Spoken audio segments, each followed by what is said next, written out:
Welcome, everyone, to the Security Revenue Live show hosted by the Cyber GTM Alliance. Thanks, everyone, for being here today. Our topic is really exciting. I'm about to introduce the panel, but our topic is around peer-to-peer GTM, and we're going to get some insights from field CISOs and folks that are in that role. And so what I really think is interesting about this role and this space, especially the peer-to-peer, is actually if you look at the non-cybersecurity world, it's actually kind of an up-and-coming topic. And us in cybersecurity have been doing it for decades, right? Just because of the complexity of the buyer's journey, the technical products, the need to build trust, et cetera.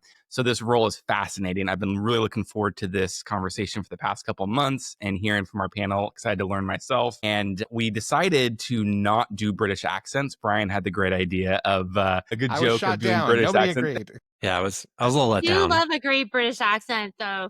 It's for the podcast. It's like amazing. You sound smarter for sure, at least to an American audience. You do.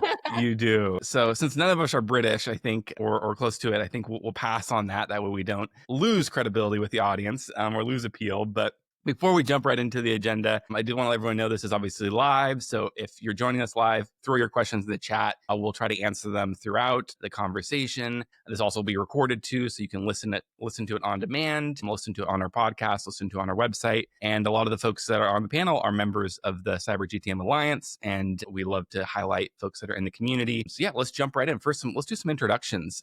Brian, you mind introducing yourself real quick? Sure. My name's Brian Contos. I'm the Field CISO with Mitiga. We're a cloud security company, cloud detection and response. Been in security for about 30 years. Written a couple books, did a cyber war documentary that dozens of people saw, and have had a good time trying to build up startups for all these years. So taken a couple companies public and a bunch through acquisition, and been in this space most of my career. Thanks, Brian. What is the cyber war documentary, real quick? It's called Five Eyes, and I did it with General Michael Hayden, the former head of the CIA and the NSA. And it was so widely accepted and loved by everybody that the producers didn't even spend the $6.99 to renew the domain name. Or maybe it was. Can we watch it on Netflix? I don't think about Netflix, but you can Google it, Five Eyes. And it won some kind of Canadian award for something. Well, maybe it's like so controversial and so cutting edge that you were like locked out. You were shut down. Let's go with that. Let's go with that, Taylor. That's going to be my news. That's what I'm going to start saying. I love it.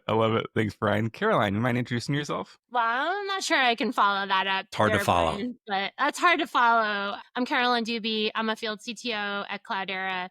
I'm a longtime industry technical person.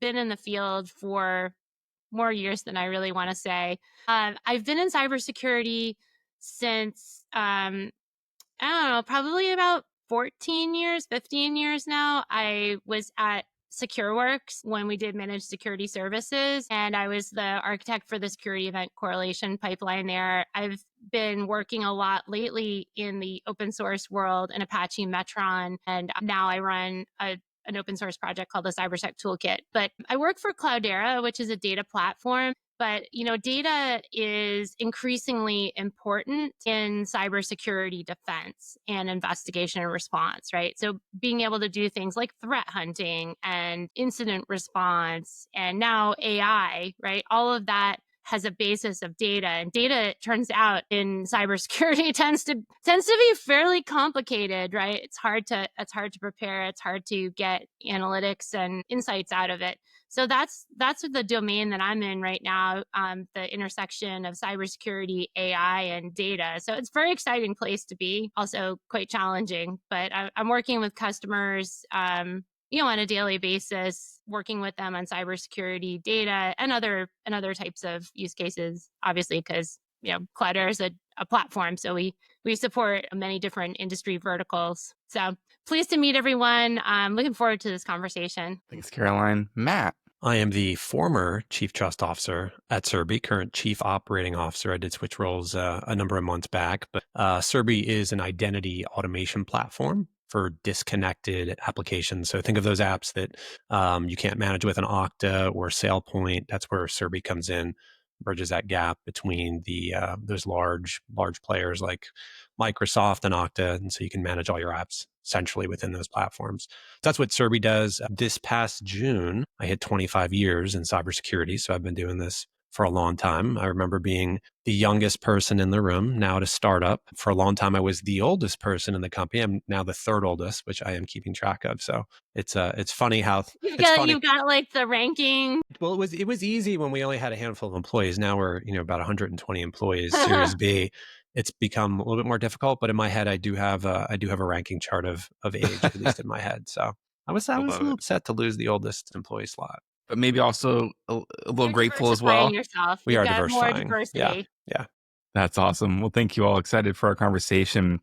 Let's jump right into kind of our first topic here, which is if you were pitching the board or pitching the CEO or in an organization that is in obviously cybersecurity, but doesn't have a CISO role, how would you describe the importance of why the field CISO role is important, specifically that or field CTO? I'll start with you, Caroline. Why is the field CISO role so important? So it's really important for a few different reasons. So one is to make sure that you are making the business to technical connection. So we have a few different roles within our field organization. One is the account executive and the sales leadership, which is they're responsible really for the overall relationship within the customer, making sure that they're getting all of their renewals and that they're getting the latest and greatest on what we're doing in the platform. So that's basically about taking care of the relationship.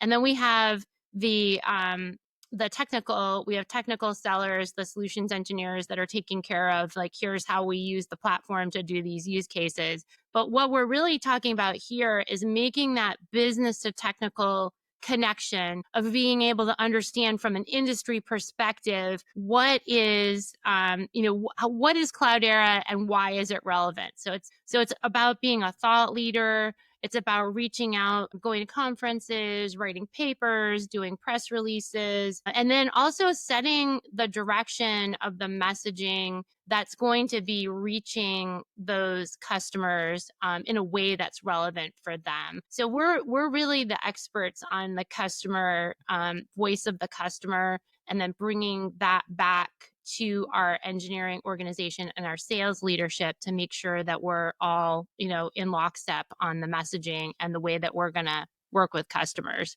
So Cloudera is a very dynamic role. We do lots of different things between working internally within our organization to help with things like enablement. We spend a lot of time on enablement at Cloudera. It's a lot of, there's a lot of things to learn, and the software is constantly coming out. So we're always learning about things. And then it's really about working with engineering, helping to set the roadmap, and then working with marketing to work on the messaging and the direction there. So it's a very dynamic role. For me, I love it. I love working with the customers. And especially since my territory spans across all of the Americas. So North America, Canada, US, LATAM, Central America, and then I do some things across the world. So I get the opportunity to talk to lots of different kinds of customers and lots of different industry verticals. So it's very dynamic, very exciting role. Yeah, it's nice because there's really no lanes, right? It's one of those things that you kind of create on the fly, and you turn up the volume in certain areas that are needed more. I always tell people it's one part engineering, one part sales, one part marketing, right? And sometimes Yeah, you're focusing exactly. this week, usually close to end of quarter, it's very focused on sales. Other times it's messaging, and other times it's product, it's feedback to product management. But I essentially like to think you're really the customer advocate, right? Because you're meeting with so many customers and so many partners, and like Carolyn, you're traveling the world and you're all over the place and you're hearing a lot of things. So you can really be their advocate internally. And on the other side of that, you're your company's evangelist, right? Or spokesmodel. So you're speaking at the events, you're doing, podcasts and webinars and writing papers and doing research. So I really like that juxtaposition. And I don't really know of any other roles that do that. And I've sort of been doing the same role for a long time, just with different titles. I've been called CISO, Chief Security Strategist, Chief Strategist, God knows what else, and probably a lot of bad things too. But it's I think so, Brian. I think probably But it is fun because I've seen a lot of people now that are getting into this role. They come up from kind of a sales engineering or professional services background. And I think that's a really good fit because you really need that customer facing skill as well as sort of that back end technical engineering skill, I think personally, to be as effective as you can. Yeah, you really got to keep up with the technical skills as well, right? You can't just be queen of PowerPoint, right? Yeah. Yeah. It can be helpful. Yeah, I mean, I think the role is important, and I think it also. I've done this role 3 different times, maybe 4, and it seems to be different based upon the stage of the company that you're in the role with. When I did this at my first startup, it was very much focused on being the voice of the customer, being the one that could build credibility for then a Series A startup, those types of things based upon past experience. And then our company got acquired by Palo Alto Networks, right? And so then it shifted, right? All of a sudden now you're at this large player, and the what I'm focused on, it's no longer positioning and messaging and things like that, right? It became very different. And then when I did it at Serby back in the early days of the company, it did involve everything that Brian just said, right? Being the seed stage at the time, it was helping us to figure out like what messaging connects with the customer, right? How do we, being the first in the market at the time in a new category, it was even bringing validity to the challenge, right? Highlighting the challenge, opening things up. In my view, the role is very important, but the focus of it will often change by the stage and size of the company. Yeah, that's a great point, Matt. My last company, we sold it to Google, and I can tell you it was much different when we were a Series A than Series B company than when we were a Google. Right. Right. There's some positives to it as well, but you lose a little bit of the freedom. And I've always felt that Field C says you can be kind of cavalier, right? You're a little bit of a cowboy out there, and I guess I kind of like that part of it. And you sort of you're building the plane while you're flying it. That sort of mentality as well. And when you're with a very large organization, a Palo or something of that nature, you have to have some more constraints around what you're doing. There's a bigger picture to consider. Super interesting. Yeah, Thanks for. I Yeah, go ahead, Carolyn. well, okay. Go No, ahead. Yeah. when I was a bootstrap co-founder, we literally did everything, right? And I thought it was hard. It was like sales, marketing, training, trade shows, events, ticking out the trash, IT, right? Like you were everything, but it was really a great transformational experience for me, really, to learn all those different roles and to try different things out, right? Because like when I first started in engineering, I never would have thought about myself as being in technical sales, right? Like A, I didn't even know it existed as a skill. And B, I was like, I'll have to be a little bit honest and say like, I was a little anti-sales and marketing. I'm like, oh, those people just, they're out there like On the talking to golf people course. and like selling features and I'm like, what is this? And then being a bootstrap co-founder, I got to go out and do all those different things. And I'm like, you know what? I really like this talking to customers thing and like figuring out products and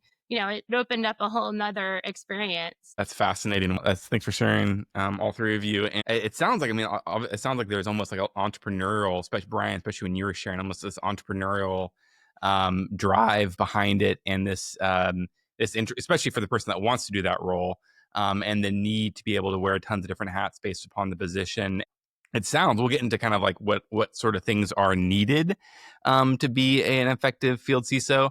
But it just sounds like there's a lot of different things that are required, and which is interesting because I feel like most organizations look to specialize, especially we talk about the large organizations, right? Like Google or Palo, they look to specialize, even the field CISOs. But small organizations, the fact that you have to do marketing and sales and be a technical expert, be an evangelist, do messaging, be the voice of the customer, that sounds like a lot.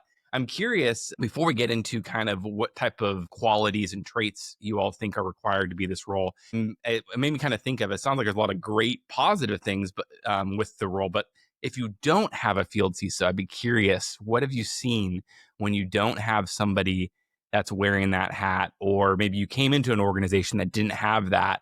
And what were the problems that you identified that like, hey, we're not building trust, we're not doing X, Y, and Z. What were some measurable impacts to the organization? I think what I saw early on, and I joined when I joined Serby, they were, I think, fresh. Either we had just done our seed round, so still very, very early stage, handful of employees. Before I joined, there was nobody that did marketing. There was, it was really just a couple engineers, like a UX designer, and like the two founders. So very, very small early stage team. So I joined very early, and what was not being done was, if you want to see something funny, go back in like the Wayback Time Machine, look at Serby's website from like 4 years ago and read it. Like I do every once in a while, I go back and look at it and I remind myself just how far like the company has come. But the positioning and messaging was terrible. Like I remember when I first joined, people were like, what does the company do? I looked at the website and I can't even figure it out. And I'm like, yeah, I know. Give us a couple months, like we'll figure this out. So I think like even just basic marketing in the early days wasn't being done. There was certainly a lot of interactions happening with customers, but that was purely like around trying to develop an MVP in the early days, right? It wasn't into like, how do we talk about the product? So that wasn't being done.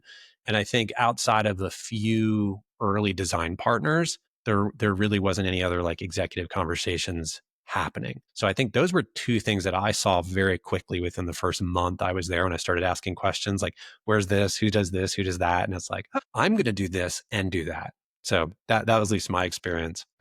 Yeah, I would say that. So I guess the first time I experienced this was I was very early on at ArcSight. I was one of probably the first 10 employees at ArcSight, pre-revenue, pre-customer, the whole thing. And we were just figuring out what SIM was. Wasn't even called SIM back then. And a lot of it was founder-led sales, kind of going out there trying to figure things out, saying, hey guys, you should collect logs and then correlate those logs and then generate a report based on that correlation. Why would we do that? So founder-led sales is important. That's like creating a whole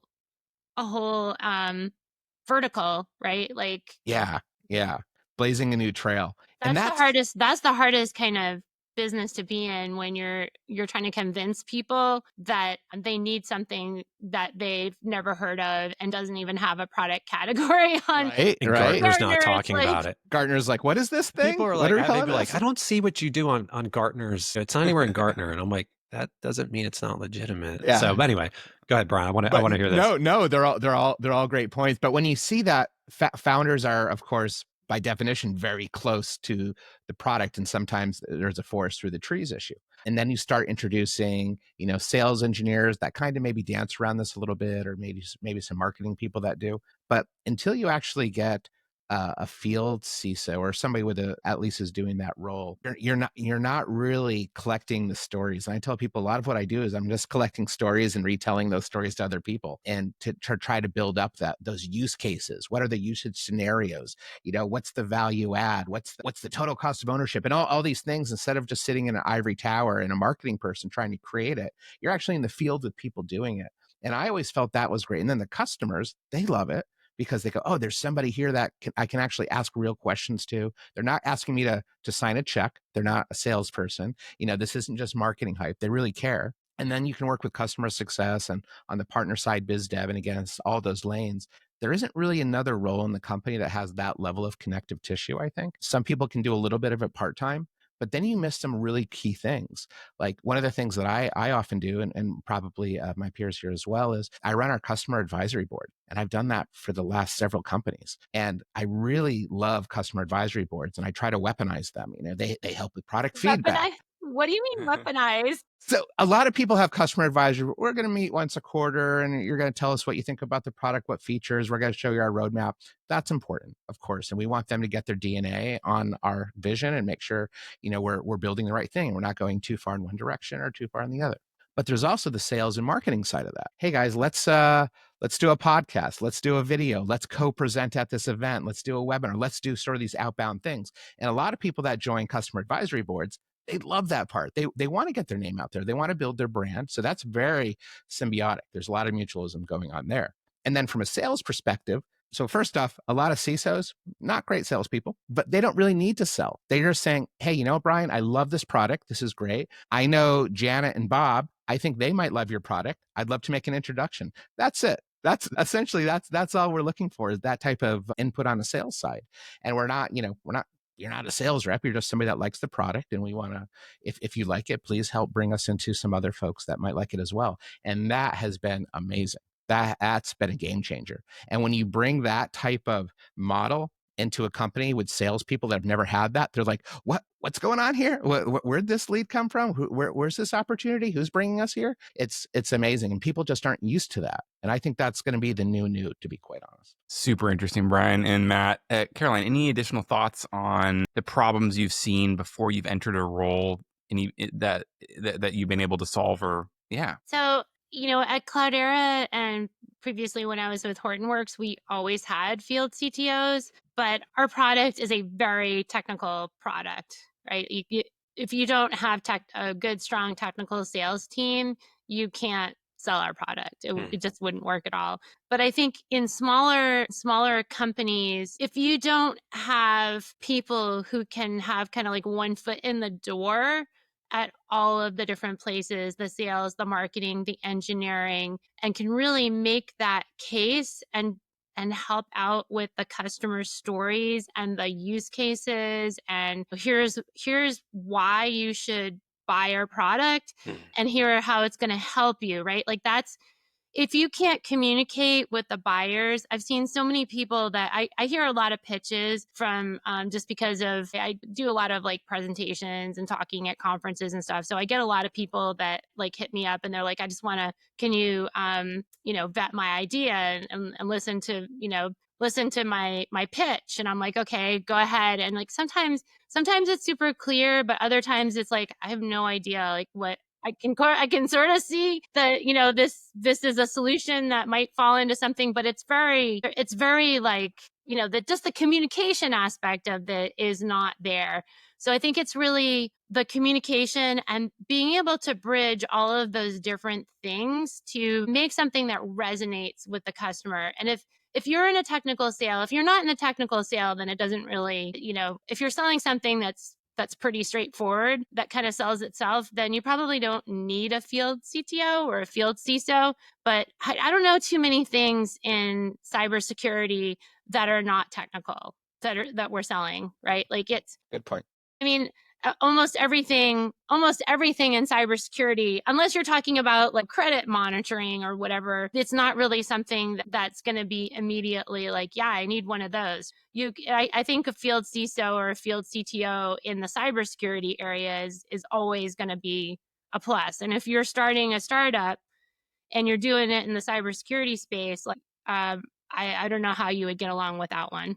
Carolyn, you make such a great point there, because you're right. It's important not to downplay the technical aspect of this. We've hit kind of hard on the sales and marketing side. I always tell people it's like, Mr. Robot married, Boiler Room. You're combining these two things to make this role. It's not probably a good analogy, but it's mine. But you're also taking the load off some of your other resources, like your developers and your CTO and other folks that are being brought into these calls all the time with customers potentially, because there's nobody else to field them.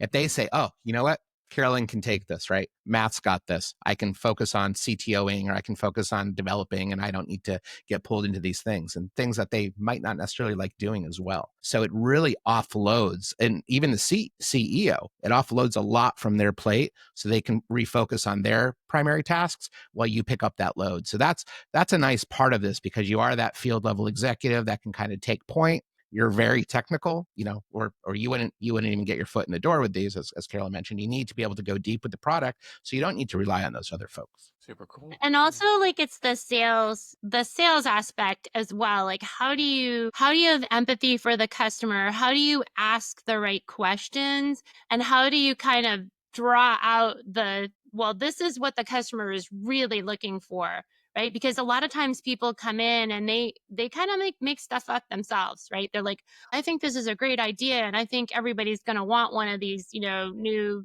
software platforms. But when you talk to the customer, they might have a different perspective of why they're buying that versus the founders who have their own, kind of tunnel vision as to why they're building something.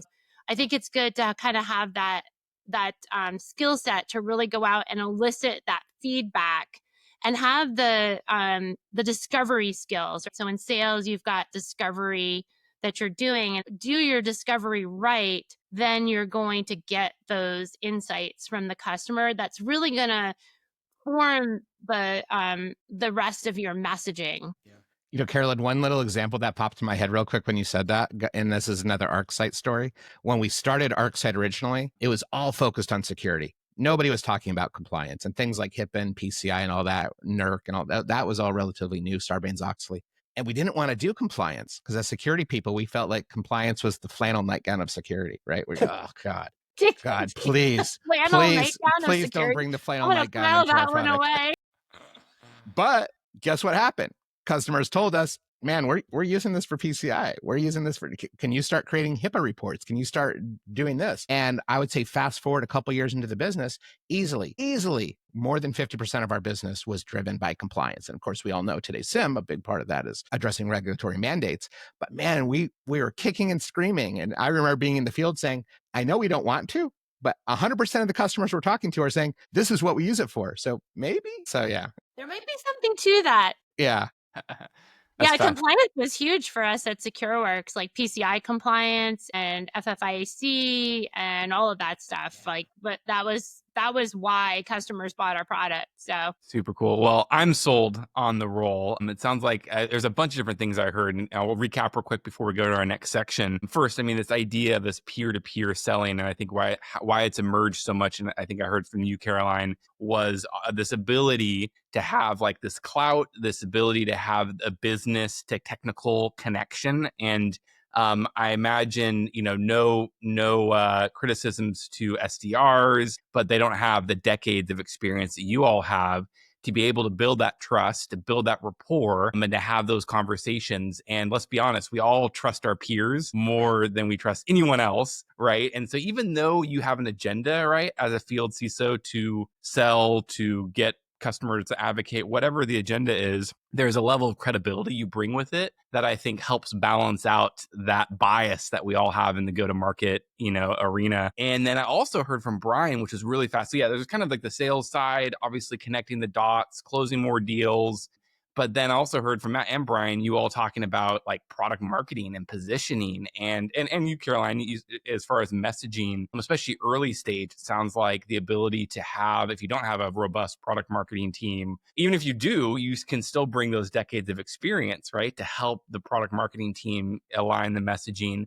And then Brian, I think what I'd never really recognized previous to you sharing was customer advocacy and customer marketing, which like your voice of the customer, creating a cab, doing, customer advocacy, customer marketing types things. If you're like obviously a large Palo or Google or whatever, you're going to have customer advocacy departments and customer marketing departments. But if you're in a startup, one of the most forgotten, I'm a GTM nerd, right? So I love all the GTM strategies. And one of the one that's forgotten the most is customer marketing and customer advocacy.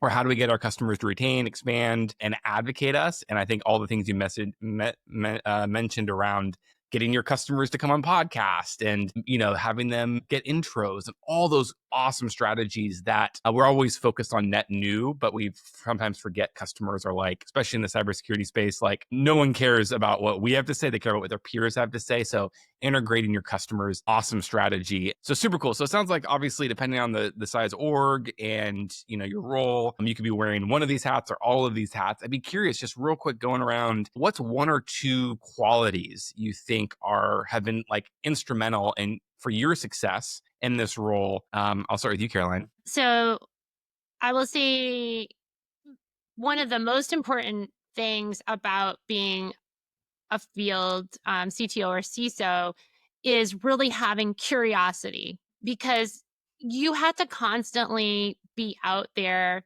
learning about the market, especially today.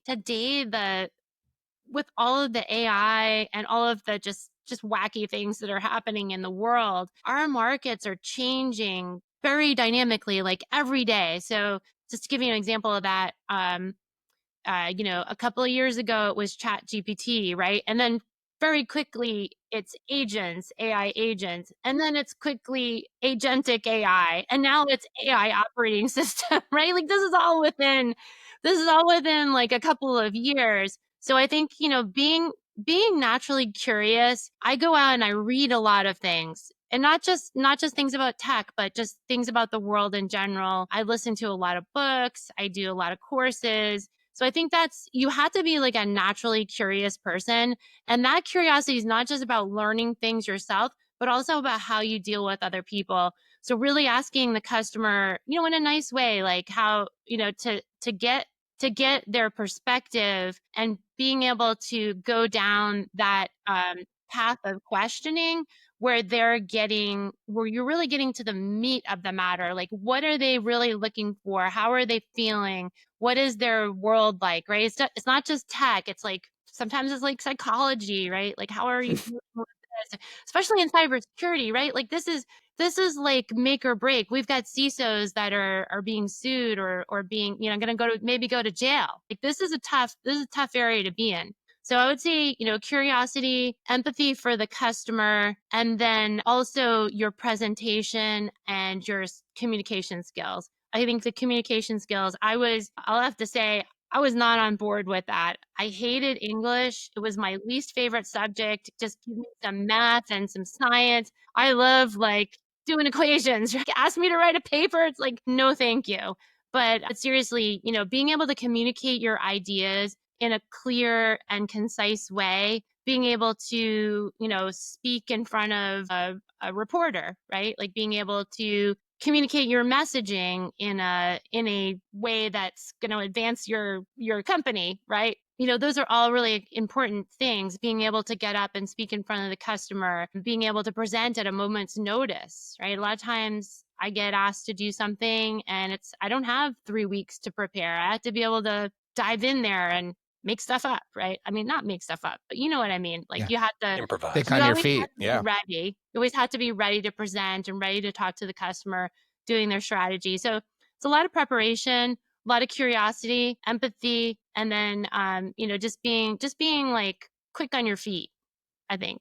Yeah. And technical, of course. Like, technical is the baseline. If you don't have the technical skills, then that's just the baseline for the job. Yeah, it almost sounds cliche, but you really need to love to learn if you're going to be in security. Because if you're doing the same thing twice, you're probably doing it wrong the second time. It just changes so rapidly. None of us were really diving into AI 4 or 5 years ago. It was brought up maybe with some passing conversations, but not really. Now it's hard to have a conversation where it's not brought up, right? And what's the conversation going to be 6 months from now or a year? Who knows? Probably going to have some tie into AI. But if you walk around RSA or Black Hat every year, you can kind of see it. I remember I think my first RSA was like 97 or something. They used to do San Jose and then San Francisco and switch between the two. I remember the first big thing was PKI, right? Oh, everything's PKI.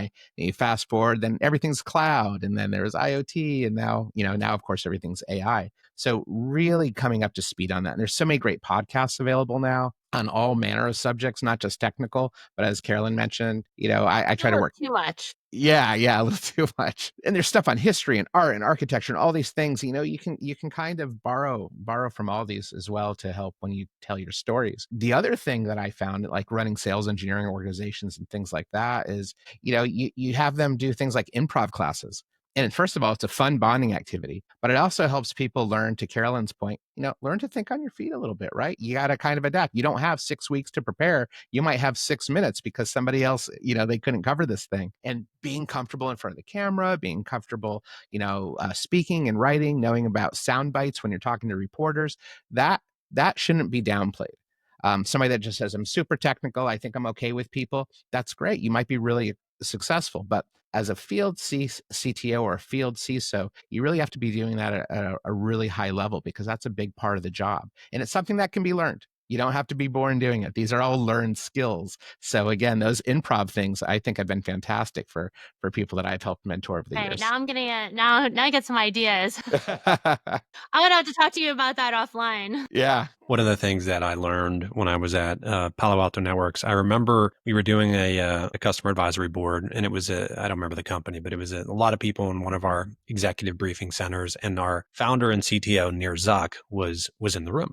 And one of the things I learned from him consistently from being in cabs with him is that it is okay to tell the customer that they are wrong. And he does a really good job with that. I kind of always grew up hearing, the customer's always right. Well, that's not true.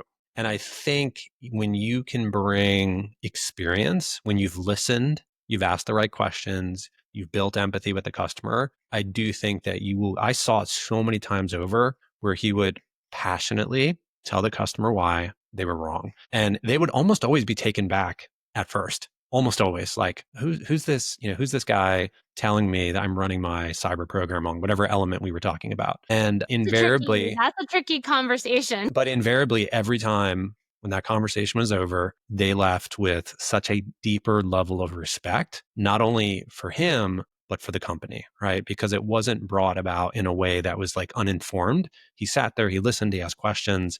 And it wasn't always, but if he felt like they were seriously pursuing a wrong strategy, it was clear. And so I learned that. And I do think the ability to, this goes back to what Carolyn was saying around being able to communicate an idea, but even if it's opposed to what the customer is saying they want to do, they may not go with what you say. But I do think there's respect that's built there because salespeople have been trained, like, just do what the customer says. So I think I think when it makes sense, when you truly believe based upon your experience and what you've learned that's incorrect, that you should say and state why. Matt, what that made me think of is, one of the companies I did was Imperva, which is a web application firewall and things like that back in the day in data security. But Shlomo Kramer, who worked with Near, they were both co-founders over at Checkpoint, and then they did their own things, of course. He told me something that's so simple, so basic. We've all heard it, but it's stuck with me for so many years in situations like that with customers. He called it the poop sandwich. And he says, look, if you have to tell them something bad or something that you know they're not going to be happy, say something good, then you cover the bad stuff, and then end with something good as well. That's it. There's no complicated formula. 1, 2, 3. Just remember that. That will cover 99% of all your issues. And you know what? He was right. He's right about a lot of things, but he was right about that too. Yeah, I think it's when you have to have those tough conversations. So this is another area where it's all about the human relationships, right? So you can tell the customer that they're wrong, but there's a right way to tell the customer that they're wrong, Totally. right? Totally. And there are ways that you can get the customer to figure out that they're wrong and then say it like it's their own idea, right? So there's a way. I literally had a product manager on one of my calls tell the customer that they were wrong, and I don't think he had necessarily gotten to that same point of relationship with the customer. It really made him mad. So anyways, I think there's a way to go about it, and there's a way to not go about it, right? So what you were saying about having the empathy, asking the right questions, but then presenting it in a way that's digestible by the customer. Because once you tell them that they're wrong, and this guy was like a very, very high technical, super smart guy in like multiple things, like doctorate degrees and like a super technical, like smart guy. It's his identity. Yeah. Yeah, he was not the right kind of person that you would tell him he was wrong. So I guess what I'm saying is it's having that intuition to know, like, who am I dealing with? What's the best communication style? And what's the best way to deliver the message in a way that's going to be productive and not just like totally turn the other person off. So it's about having the humility to say, like, hey, I got into a conversation. I told this guy that he was wrong, because that is a it's a switch in the way that you talk about things. So when I was an engineer, when I was leading a team, when I was an architect, people would come up with ideas that were not necessarily the best ones, or they maybe weren't going to scale. And you basically had to say that and say, you need to go back and do this differently, or do it this way, or do it that way, right? Going in and telling a customer, no, that's wrong, that's not a good way to build a relationship. And arguably, maybe being an engineering leader, maybe having the architectural experience, maybe I should have had more sales experience. And maybe that as engineers, maybe that would make us all more productive. So anyways, it's all about having the intuition and the self-awareness that and being able to sit as the other person and hearing what you're saying and then saying it in a way that's productive. Yeah, Carolyn, you can't downplay I don't even like the term, but the soft skills, right? It's so important to know your audience, build that relationship. I mean, a big part of what I do in the field when I'm with my customers is I'm trying to make them the superhero, the rock star. What can I do to make you look great, CISO, in front of your board, in front of the rest of the executive team? What type of results, data, reports, what is it that would make you great. And I try to work towards that. I really try to build that up. So if you have that relationship and they know that you're really there to help them achieve that, you can also say, yeah, this idea that you had, there's good ideas and there's bad ideas, and yours maybe isn't a good one, right? So there's ways to deliver those types of things. But I think today, especially because of the complexity of our space and how fast it's moving, I think most folks are more amenable to hearing like, hey, this idea was probably pretty good a couple of years ago, but have you considered this? Because I don't think that's going to work, or that's going to scale, or that's going to be the way to approach this. I find most people pretty open to that. There's a lot of personalities in our space, so maybe some aren't, Yeah. but generally speaking, I think people like to hear from that. They're like, look, Carolyn, look, Matt, you guys have been in front of 100 different customers, and you're telling me they're all doing this, but I'm doing it this other way. Maybe I should consider this as well. Yeah. Super interesting. Yeah. And it's fascinating. And we have about 15 minutes left. We could probably talk for another hour.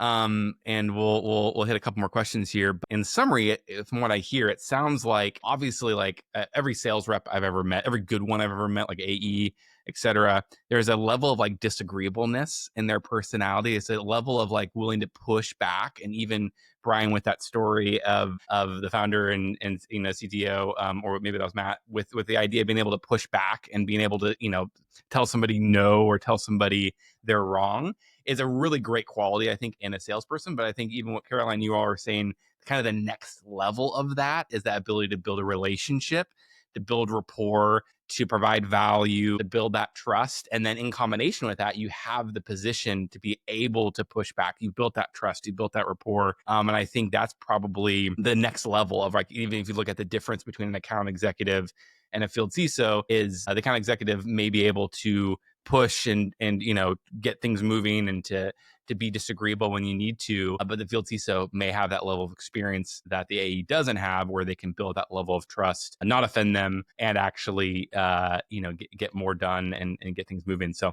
really fascinating perspective. We got a couple more questions I'd love to cover real quick. You mentioned AI. So in every conversation, we have to talk about AI, right? It's just like, if we don't talk about it, AI is going to enter our conversation and talk for itself probably. I'm not even sure Matt's real at this point. Yeah. I think he's that. This is just a routine. He's on a beach somewhere right now. Exactly. The only way we're going to compete with AI is I kind of make a joke, but it's also true, I think, especially in go-to-market, is being like obviously not AI. And so I think we all just need to like make lots of mistakes. That way everyone knows we're not AI. AI probably will get smart enough eventually to make mistakes purposefully to be more human. But I'm curious. Don't give it any ideas, Taylor. Yeah, sorry. Yes. We'll have to unlist this. Don't let ChatGPT hear this conversation. I am curious, market trends. And what I'm even more curious, like obviously I'd love like a 30-second, like where do you see like AI? How does it play into your role? How does it play into your technology? Kind of from the technical side. I'm also more curious about from the go-to-market side and the sales side, and how you see AI being used to help you do your job better. So yeah, you feel free to go either direction. If you have an opinion, I know we're kind of early stage. You may have more to talk about on the market trend side and like technical side of AI, but I'm more curious from the go-to-market, where do you all see, how does AI help you in your role? How do you see, maybe there's an AI field CISO someday, right? That joins you and is your little sidekick. So yeah, I'll start with you, Brian. Any thoughts on that? I'll start from a go-to-market perspective, just because we've recently gone through some exercises here. Our CMO is really interesting. He tells his team, you should never start writing a paper or a brief or anything from zero anymore. You should always, at a minimum, use AI to build your initial outline, build that up, and then you create based on that. So it isn't like people to start from zero. And that seems to be a big time saver.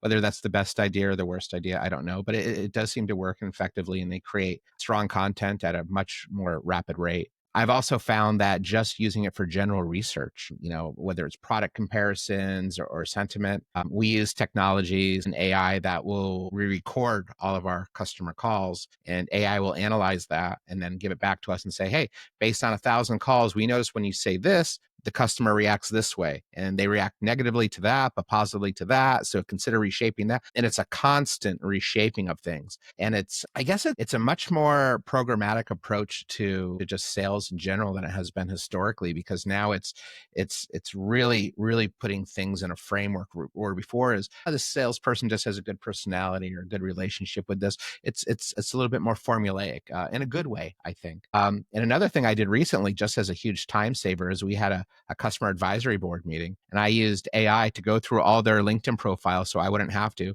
build up a small bio for them, grab their photo, stick it into a PowerPoint for me, and it was about 85% right. For some reason, it just did some wacky things, but Like hallucinated. yeah, it had these some false positives in there. But I was like, okay, but now I only have to do 15% of the work instead of 100% of the work. So that's good. So I do find it to help with some of those types of tasks quite a bit on the sales and marketing side. Yeah, I mean, I think most of the use that I've seen with AI, and there's different stats that show that people using it a handful of times per year is now up to about 40% in the workforce, and I think the number the last time I checked, people who use it on a regular basis is somewhere around like 20 or 30%, somewhere in that range, and that number has doubled like every year. But I think what I have found is most of the time in the past, when I was using AI, different models, either Perplexity or ChatGPT or Claude, it was more for like single things like, hey, help me with this. What has been extremely powerful for me and also for the organization is now with agents being able to string together and take actions automatically without me having to prompt. So while in the past, everybody was talking about prompt engineering, I actually think that's not really even important anymore because the models have gotten so good. You don't have to be a prompt specialist anymore. So, if you think what Zapier did a number of years ago, right? And if you take what Zapier did in terms of automations and now apply the AI models to actually make decisions on tasks, that is where I think the most power is now, where most people listening would probably get the most boost. Brian mentioned one scenario about, doing, meeting prep. We know from talking with one of our sales reps that they spend a lot of time, like the best sales reps, before they have that first or second meeting with a customer, they're going to do a lot of research into that customer. They're going to read the 10K. They're going to they're going to read a lot. And that can take them, best reps, it might take them an hour and a half to do that. And if they're meeting with a lot of customers, that's really time intensive. So one of the things we are in the process of doing is with an agent is automatically looking at what's on their calendar. The agent's looking at their calendars and it says, is this an external address? It will automatically go out, pull the LinkedIn profile, read the 10Ks and produce something for them like an hour in advance of the meeting. So today, all that's possible, but it is largely done like as a one-off, like, hey, go and do this. But actually having it trigger based upon events, that's where I think the power of agents are going to begin to come in for most people. So there's the personal productivity side. And then there's, you can apply that then to a million use cases, to competitive research, to doing analysis in terms of how, customers are using your product, where they're not using it. So I think that's where we are starting to really see the power of AI. It's not in that single step, but it's in that multi-step process based upon triggers. Thanks, Matt. Caroline, any thoughts? So we have a multi-pronged approach for AI. So for example, we're leveraging the AI within certain products. So for example, we use Zoom for meetings, and Zoom has a capability where you can summarize the meetings, which turns out it's actually quite good. It does a good job of summarizing the meetings. So we're using that, and that saves a lot of time because you're not sitting there like compiling all of this stuff at the end, right? And you can really focus on the meeting, which is really nice. So I think that is a big benefit, being able to come up with the summaries. I like the idea about doing sentiment analysis and pulling out the things. I don't know as we're doing that yet, but that sounds like a great use case. And I know some of our customers, for example, in the banking sector, are doing things like that. They're taking transcripts of all of their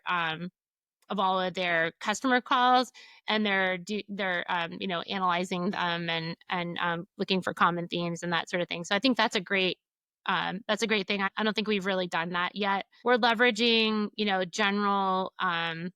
general AI tools like from within Google, to do things like Notebook LM and inside the Google Office suite, and Gemini. So that's pretty useful.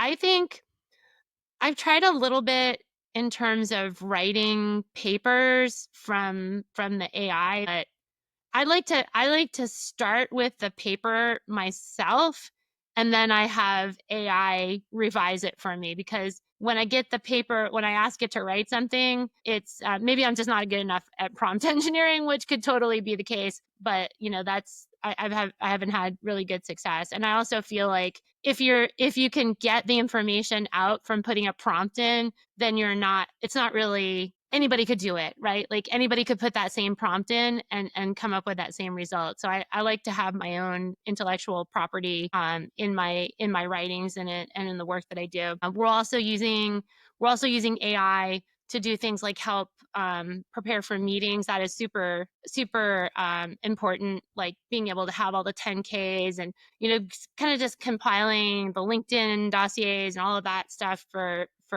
customers, very helpful. But what I really want is like, and like this prospecting machine, right? Like I want to feed in all of my data, and I want an AI agent to go through everything, not in a simple way, but like in a complex way, and come up with the best prospects from all of my customers, so that my sales reps are just calling people like every day. They're like meetings. This is like pie in the sky, right? Like I want an AI that books meetings for me and I don't have to do anything for it. It's Don't like we all, super, Caroline? Don't we all? I want like a magic wand. I want my magic prospecting wand where it goes out and figures out who are my best, because it's really about who you have, the message that is going to resonate with them, and finding the customers and the people at those customers that are really going to be the best people for your message and your product, right? So it's actually a fairly difficult problem in our space. Like it might not in other companies, it might be less difficult because your product line is more focused, right? Like we have a very broad data pipeline. So, but I would love to have that. I would like to have the prospecting engine that like evolves, right? Like it gets smarter. Like the thing you were talking about, like you're talking to customers and it's getting the messages. I don't know. I'm like babbling here, but that's what I want. My magic AI prospecting agent that all I have to do is show up and it has meetings for me. Yeah. But yeah, we all want that. And that is, I know there's obviously tons of folks in the sales tech space and martech space that are trying to create products similar to that. In closing, I'd love 30 seconds, each one of you real quick. On that note, actually, my final question is, what are you finding is the best way to engage new security customers? So how are you getting new customers? Basically, is I'm curious, what sort of channels, whether it's referrals, whether it's word of mouth, whether it's outbound, just curious real quick. I'll start with you, Brian. So actually, this is stuff that we've probably all been doing for years, but working closely with your partners. I mentioned the customer advisory board as well, speaking at events, either physically or virtually, doing podcasts, being engaged on social. It's kind of a white knuckle approach. I wish there was an easy button. I wish I had Carolyn's theoretical AI to go Magic do a lot of this. prospecting engine.